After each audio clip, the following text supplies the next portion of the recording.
Hello दोस्तों, zero law class पे आपका बहुत बहुत स्वागत है। मैं संदीप आज आपके सामने जो है सोस्ट नेट के जो फर्स्ट पेपर है उसका टीचिंग एप्टीट्यूड का छठवां लेक्चर लेके हाजिर हूँ। इसमें हम लोग जो है लर्नर कैरेक्टरिस्टिक्स, शिक्षार्थियों की विशेषता, अर्थ परिभाषा, किशोर और वयस्क में अंतर और उसकी शिक्षार्थियों की मूल अपेक्षाएं क्या हैं, इनके बारे में जानेंगे कि ये क्या होता है। तो चलिए दोस्तों, ज़्यादा समय नहीं लेते हुए सीधे लेक्चर की ओर चलते हैं। देखिए, आज का जो लेक्चर है वो है लेक्चर 6 के नाम से। इससे पहले हम लोग के 5 लेक्चर आ चुके हैं टीचिंग एप्टीट्यूड के, शिक्षण अभिवृत्ति के। ये ध्यान में रखिएगा दोस्तों। चैनल को लाइक सब्सक्राइब करना मत भूलिए। जीरो लॉ क्लास, इसको ध्यान में रखिएगा।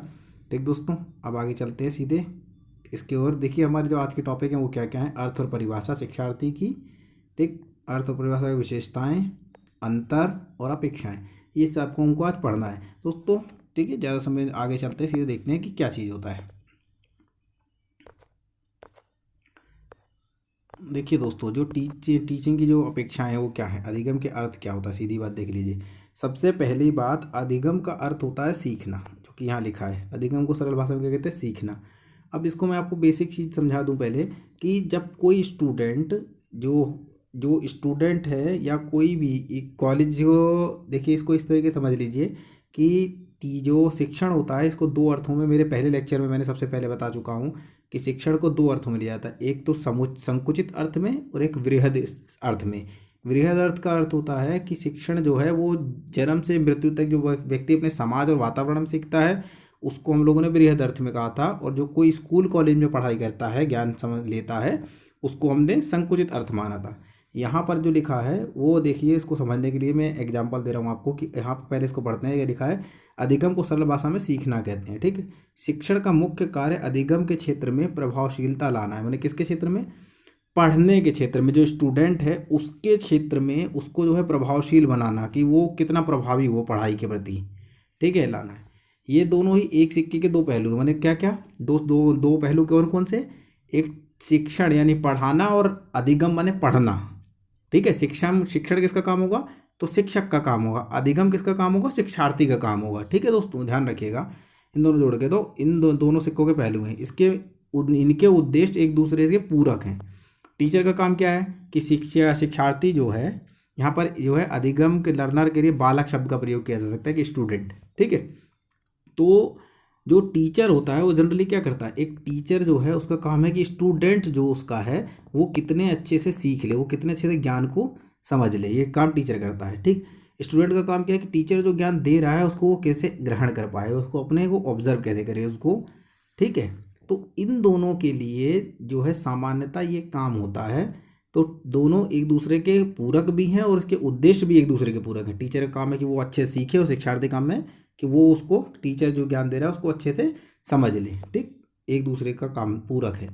ठीक दोस्तों, तो सबसे सरल भाषा में जो बता दिया कि अधिगम का मतलब होता है सीखना। सीखता आदमी जीवन से मरण तक अपनी लाइफ में भी है, और इस जो है कक्षा में भी सीखता है, दोनों प्रकार सीखता है। ठीक, तो ये यहाँ तक हो गया। उसके बाद आपस में एक दूसरे के क्या है, परस्पर व्यापक हैं, एक दूसरे के व्याप्त हैं।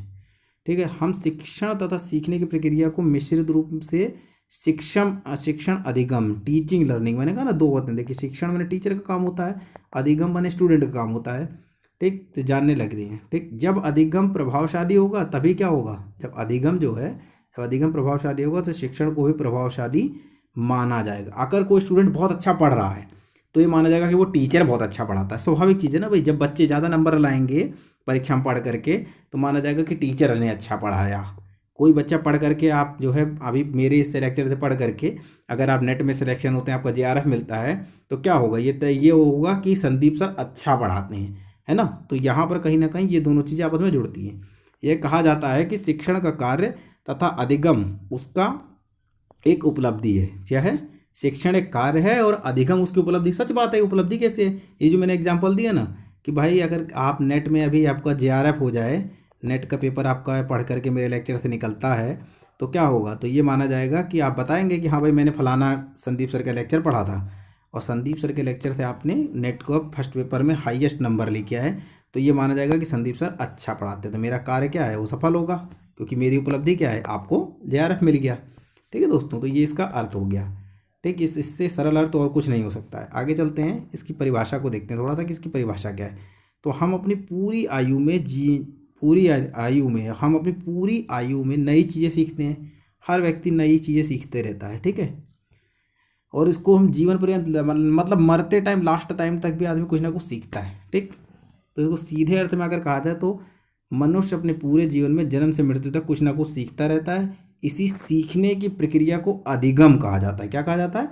अधिगम कहा जाता है। ये सिंपल इसकी परिभाषा हो गई, इससे सरल भाषा में और नहीं समझा जा सकता।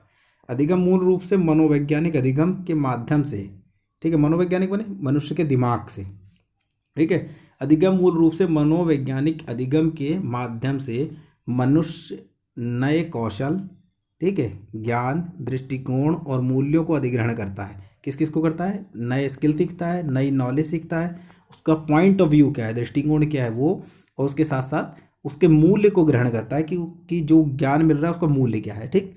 अधिगम के कार्य के निष्पादन की क्षमता, ठीक है, अधिगम के कार्य की निष्पादन की क्षमता, कैपेसिटी ऑफ परफॉर्मेंस बढ़ती है। किससे? अधिगम से। किसी भी बच्चे को जो कार्य कर रहा है उसकी परफॉर्मेंस और अच्छी हो जाएगी अगर वो और ज़्यादा ज्ञानी हो गया तो, ठीक है। अधिगम के सीखने की एक प्रक्रिया है जिससे एक चीज़, नई चीज़, जिससे एक जीव नई चीज़ें सीखता है। अधिगम क्या है? सीखने की प्रक्रिया है, ठीक है। प्रोसेस होता है, स्वाभाविक है कि भाई कोई भी आदमी जाएगा तो कहीं ना कहीं बैठ के सीखेगा, एक प्रोसेस में आएगा तब सीखेगा।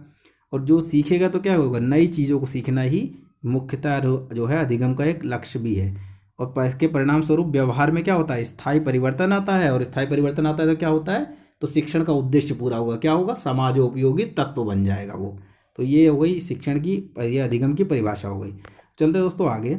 अब ये अधिगम की विशेषताएं, अधिगम नहीं अध्येता की विशेषताएं, ये नेट के पेपर के सिलेबस का भी है, ठीक है।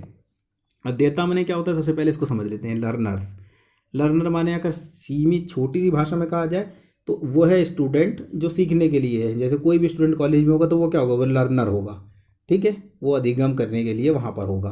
तो उसी को अध्येता, अध्येता का दूसरा मतलब होता है छात्र। देखिए जैसे यहाँ लिखा हुआ है, ठीक है, अध्येता मतलब होता है छात्र या रिसर्च करने वाला शोध छात्र, उसको अध्येता कहते हैं।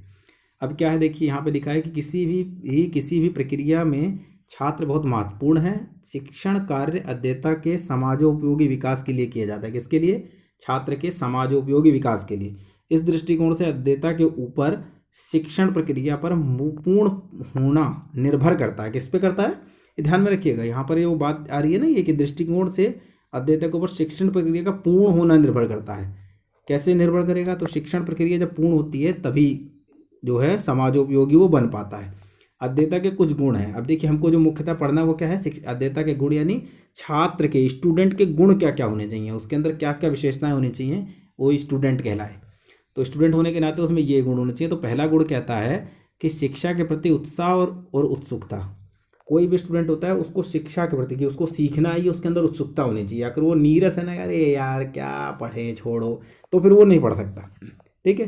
तो उसके अंदर क्या होना जरूरी है? उत्साह और उत्सुकता। ये दोनों चीज़ें जिस छात्र के अंदर हैं वह बहुत ही अच्छा स्टूडेंट होगा, ठीक है। क्यों? क्योंकि वो हमेशा क्यूरियोसिटी है ना, दिमाग में सीखना चाहता है, इसलिए सीखेगा तो वो हर बार हर चीज़ को देखेगा कि ये कैसे हुआ।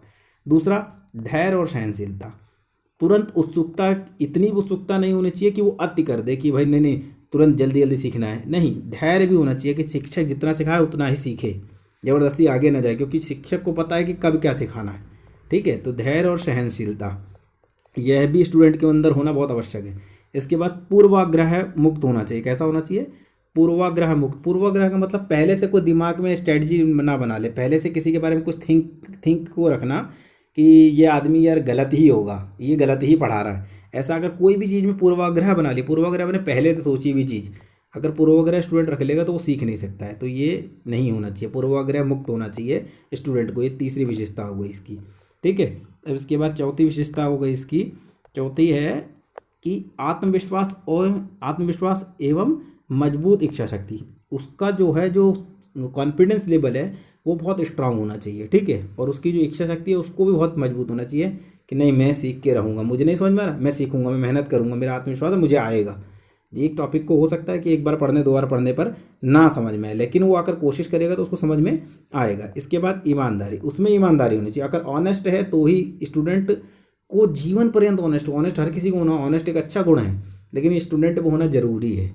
अगर टीचर ने कहा कि क्या समझ में आया तो स्टूडेंट को ऑनेस्टली कहना चाहिए कि सर मुझे नहीं समझ में आया, ये मुझे और बता दीजिए। अगर ऑनेस्टी है तो ही आगे।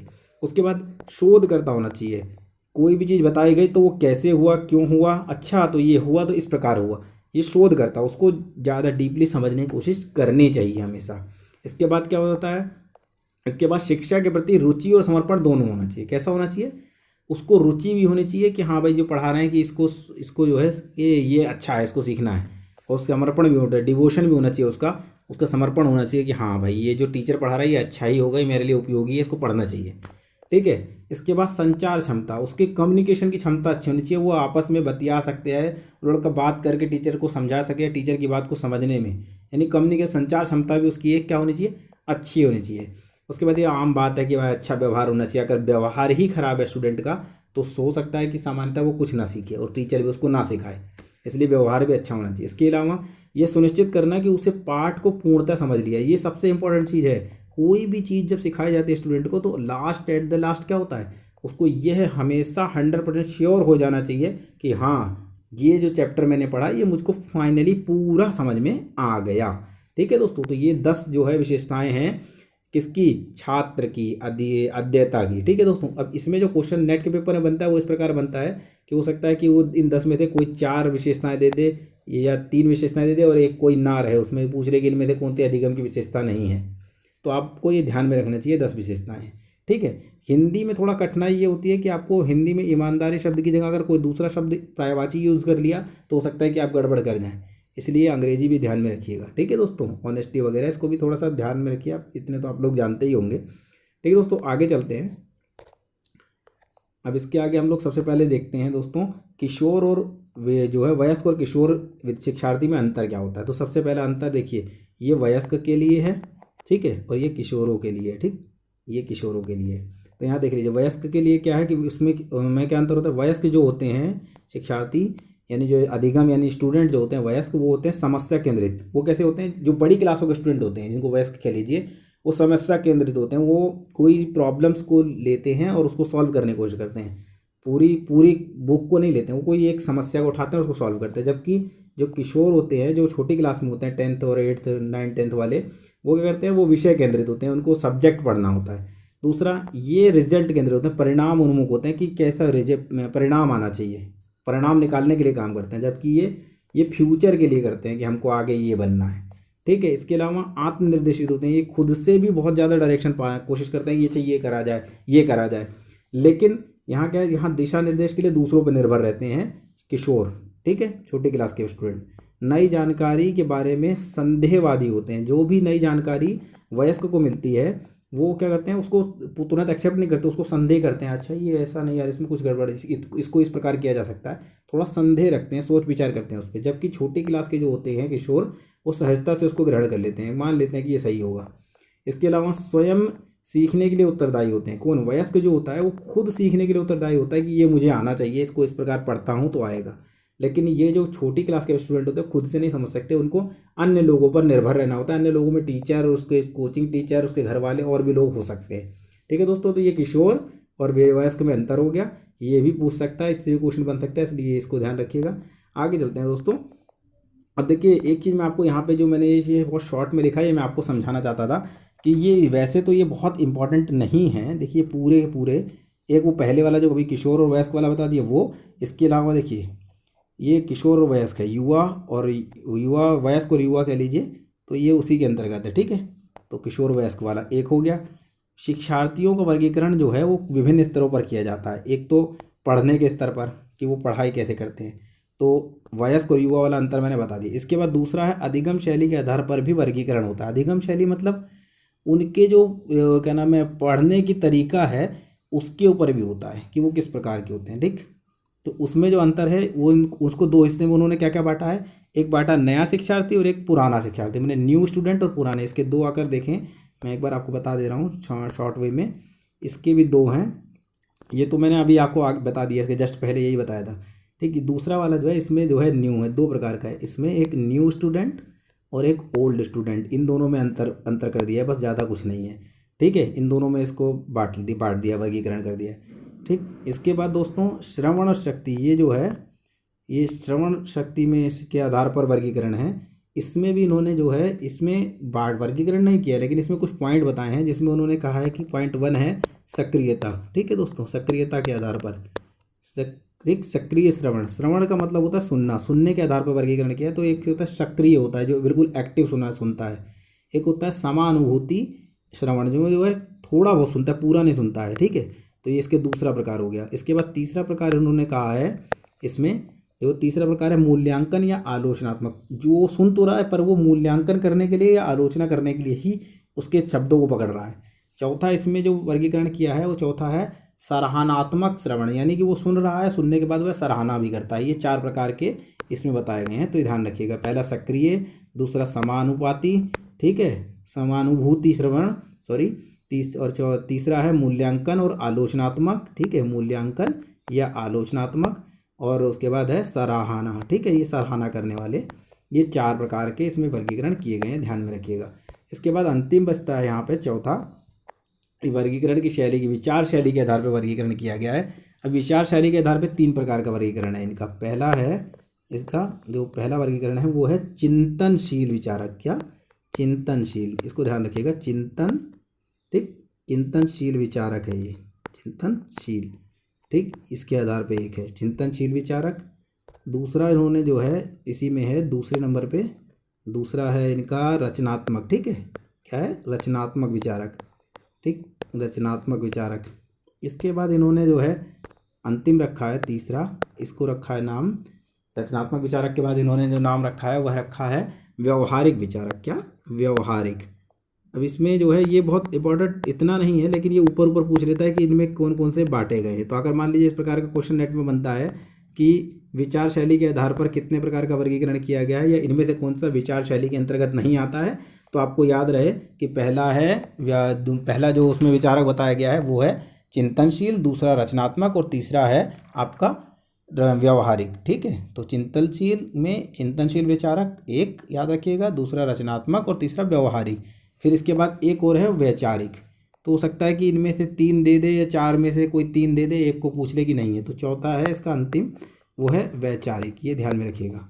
ठीक, वैचारिक, ये इसको मैं लिख दे रहा हूँ, इसको आप नोट कर लीजिएगा, नोट्स बना लीजिएगा, वैचारिक। ठीक है, ये वाह है आगे, वैचारिक। ये 4 प्रकार का बंटवारा इसमें किया गया है, 4 प्रकार का वर्गीकरण। ठीक है दोस्तों, तो ये ध्यान रखिएगा। तो यहाँ तक तो ये पूरा हुआ। इसके अलावा दोस्तों एक दृष्टिकोण और बचता है, वो है इसमें नहीं आता है, लेकिन उसका नाम है रचनावादी दृष्टिकोण। क्या? रचनावादी, जो भी हम सोचते हैं उसकी रचना करना। ठीक, रचनावादी दृष्टिकोण, इसको भी समझ लीजिए, ये एक दृष्टिकोण ये भी है रचनावादी, इसको भी आप देख लीजिएगा। वैसे इसमें बहुत इंपॉर्टेंट नहीं है, ये कहीं आता नहीं है। ठीक, तो यहाँ तक ये पूरा होता है दोस्तों वर्गीकरण। इसके बाद एक अंतिम जो हमारे सिलेबस के अकॉर्डिंग जो अंतिम चीज़ है दोस्तों, उसको हम देख लेते हैं, वो भी इम्पॉर्टेंट है, वो है व्यक्तिगत भिन्नताएं। अभी व्यक्तिगत भिन्नता होता क्या है, तो सबसे पहले इसके अर्थ के बारे में हम लोग थोड़ा सा देख लेते हैं कि अर्थ क्या है भाई, क्योंकि बिना अर्थ के तो कोई भी चीज़ होना संभव नहीं ना, समझना। तो व्यक्तिगत भिन्नताओं में का जहाँ अर्थ लिखा है जो, उसको पढ़ लेते हैं। व्यक्तिगत भिन्नता का अर्थ है प्रकृति के सिद्धांत में असमानता। प्रकृति के सिद्धांत का मतलब है कि भगवान ने सबको एक समान नहीं बनाया। जैसे बचपन से आप सुनते आ रहे हैं 5 उंगलियां बराबर नहीं होती हैं, इसका मतलब ही ये होता है कि असमानता है हर स्तर पर। तो यहाँ पे देखिए जो लिखा है, कोई 2 व्यक्ति बिल्कुल एक जैसे नहीं हो सकते, सभी व्यक्ति कई आयामों में एक दूसरे से क्या होते हैं, भिन्न होते हैं, अलग अलग होते हैं। यहाँ तक कि एक माता पिता की जुड़वां संतान भी 100% क्या होती है, समान नहीं होती है।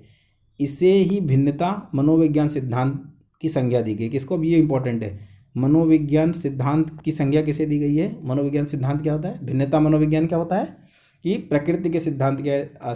ठीक है, अभी अगर पूछ लिए क्वेश्चन बन के आया कि भिन्नता मनोविज्ञान सिद्धांत क्या है, तो आप इसको लिख सकते हैं प्रकृति के सिद्धांत के में असमानता। क्या? प्रकृति के सिद्धांत में असमानता या 2 व्यक्तियों का एक जैसा ना होना। ठीक है, दोनों बात होती है। यहाँ सभी भिन्न छात्रों में भी ये जो भिन्नता होती है छात्रों में भी समान रूप से पाई जाती है। लोगों के पाए जाने की ये भिन्नता शारीरिक और बौद्धिक दोनों स्तर पे होती है। भिन्नता क्या होती है? हर आदमी शरीर से भी, कोई लंबा है, कोई छोटा है, कोई मोटा है, कोई दुबला है, कोई पतला है, किसी की आंखें बड़ी हैं, किसी की नाक बड़ी, किसी का कान बड़ा, ये शारीरिक स्तर पर अलग अलग होता है। इसी तरीके से बुद्धि स्तर पर भी जो है छात्र अलग अलग होते हैं, उनमें भिन्नता होती है। कोई बहुत जल्दी रट लेता है, कोई बहुत कमज़ोर होता है, किसी को पूरा याद हो जाता है, किसी को पूरा समझ में आता है, इस तरीके से। ठीक है, तो ये भी बौद्धिक भिन्नता है। ठीक दोस्तों, अब ये बौद्धिक भिन्नता यहाँ तक तो अर्थ समझ में आ गया इसका। अब आगे चलते हैं, व्यक्तिगत भिन्नता के कारण क्या है, इनके कारण क्यों व्यक्तियों में भिन्नता होती है, शारीरिक और बौद्धिक दोनों ही में। तो एक बात क्यों होती है, तो पहला कारण है कि वंशानुगति होता है। जो वंशानुगत, जैसे परिवार में दादाजी माताजी सब रहे होंगे, उसी के आधार पर, माता पिता के आधार पर, उसके पूर्वजों के आधार पर वो गुण पाता है। इसी को गुणसूत्र कहते हैं। गुणसूत्र के आधार पर, जीन के आधार पर वो धीरे धीरे ग्रो कर जाता है। तो उसके आधार पर वैसी ही बुद्धि उसकी हो जाती है, तो इसको कहते हैं वंशानुगति। इसके अलावा दूसरी बात है प्रजाति और राष्ट्रीयता। देखिए, अपनी जाति के आधार पर, मैंने जाति मैंने वो जाति नहीं जो आप समझ रहे हैं वो नहीं, प्रजाति मैंने जिसमें वो रहता है, या जहाँ की उसकी लोकेलिटी है, उसकी राष्ट्रीयता जहाँ की है, नेशनैलिटी जहाँ की है, ठीक है, उसके कारण भी कई बार भिन्नता हो जाती है लोगों में। ये तीसरा है पर्यावरण के आधार पर। पर्यावरण का मतलब सिर्फ आसपास का वातावरण ही नहीं होता है, उसका मतलब होता है उसके परिवार की मनोवृत्ति, उसके परिवार का सोचना, उसके आसपास के लोगों का सोचना, विचार, ये सब भी पर्यावरण के अंतर्गत आता है। तो इसके आधार पर भी लोगों में भिन्नता हो जाती है। कुछ लोग बहुत ज़्यादा ब्रॉड माइंडेड हो जाते हैं, बहुत बड़ा बड़ा सोचते हैं, कुछ लोग बहुत छोटा छोटा सोचते हैं। तो ये हो गई। इसके बाद शिक्षा। तो शिक्षा के आधार पर भी भिन्नता हो जाती है। भाई कोई बहुत ज़्यादा पढ़ा लिखा है तो बहुत ज़्यादा अच्छा सोचने लगेगा, कोई कम पढ़ा लिखा है तो थोड़ा कम सोचेगा।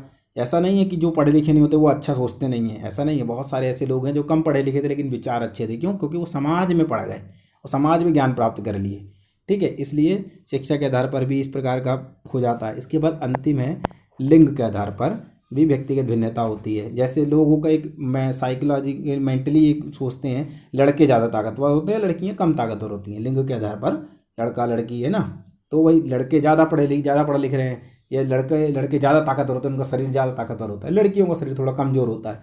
ऐसा लोग मानसिकता, तो मैं ऐसा नहीं मानता हूँ, ये मेरा विचार नहीं है, लेकिन लोग ऐसा मानते हैं। इसलिए ये इसमें भी भिन्नता होती है। तो व्यक्तिगत भिन्नता के ये 5 कारण होते हैं, इनको ध्यान दीजिए। अगर प्रश्न बनता है, वैसे ये सिलेबस, ये टॉपिक का है, आपके नेट के सिलेबस का है, ठीक है। अगर पूछ लिया गया कि व्यक्तिगत भिन्नता के कारणों में से, इनमें से कौन सा कारण नहीं है, तो आप बता सकते हैं, पाँचों याद रहेंगे। क्योंकि अब क्वेश्चन इस तरीके से बनते हैं, नहीं है ज़्यादा पूछता है कम पूछता है, ठीक है। तो ये सब ध्यान में रखिएगा दोस्तों। लगभग यहाँ पे हमारा ये टॉपिक पूरा होता है। मिलते हैं अगले लेक्चर में दोस्तों। चैनल को लाइक, सब्सक्राइब और शेयर जरूर करें। धन्यवाद। मिलते हैं अगले लेक्चर में, तब तक के लिए धन्यवाद।